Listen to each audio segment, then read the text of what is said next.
The chairman of the APC, who... Indefatigable. Say so. Don't be afraid. who defied all odds. I came to brief the president, as I always do, on matters affecting the party. And I did that was just 2 days ago. And just yesterday morning, suddenly I saw in the news that an FCT High Court has restrained me from or suspended me as national chairman.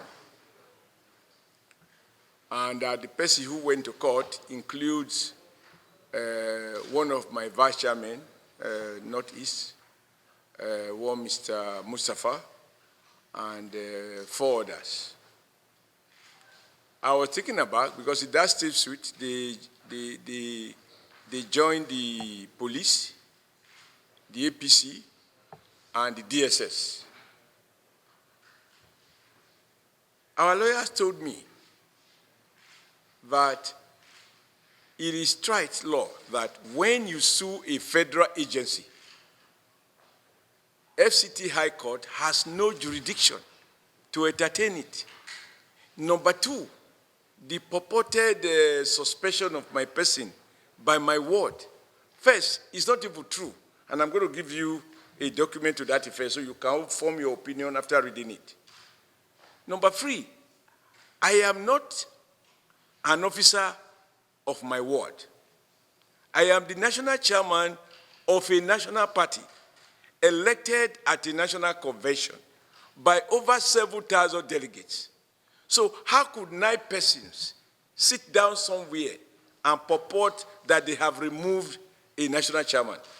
And the court, contrary to all logic, all judicial precedent, find comfort in granting an interim interlocutory order to stop me from functioning pending when the matter is determined. In other words, he has given the order without the facts being laid before him. And in the process, I joined the case to 7th of April. The calculations are clear that between now and April 7, my opponents in the system would have had ample time to do all the mischievous plans they have in place to destabilize the APC, because some of them have membership of more than one political party.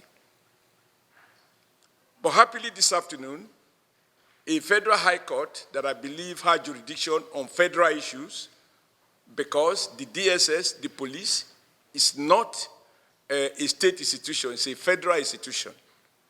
A federal high court gave an appropriate order to restrain the so-called suspension that was allegedly imposed on me by my ward in Edo State. I thought that I have a duty to brief Mr. President as the overall leader of our party about this development. Incidentally, at the time when I requested for the audience yesterday, I wasn't sure that what has happened today will happen, but I had a duty to inform him this is the court order. But happily, just before coming here, the order from a federal high court that has made nonsense of whatever FCT court purported to have done has already settled the question. And I showed to the president the resolutions of my ward, even though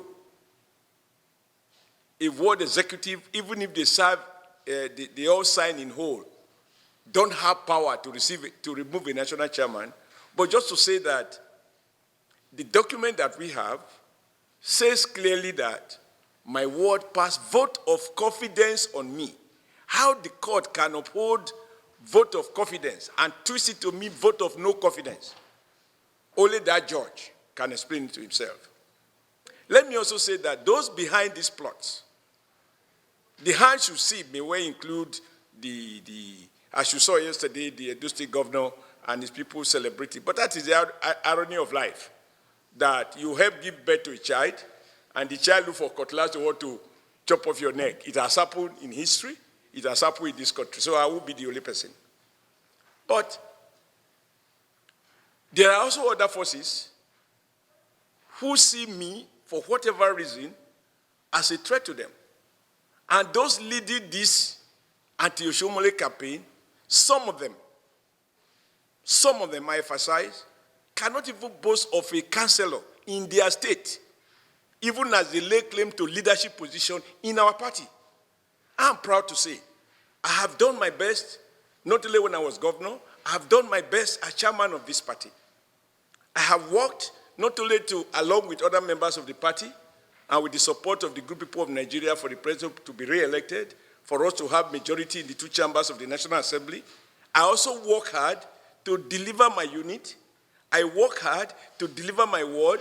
I work hard to deliver my local government. I work hard to deliver my federal constituency, 3 of them in my senatorial zone, and I work hard to deliver my senator.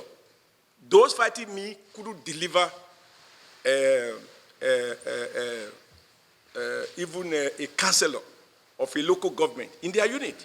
And they just feel that if they cannot give me orders, then they must do everything to embarrass my person. But I believe that he who God stands with, no man born of a woman can bring him down.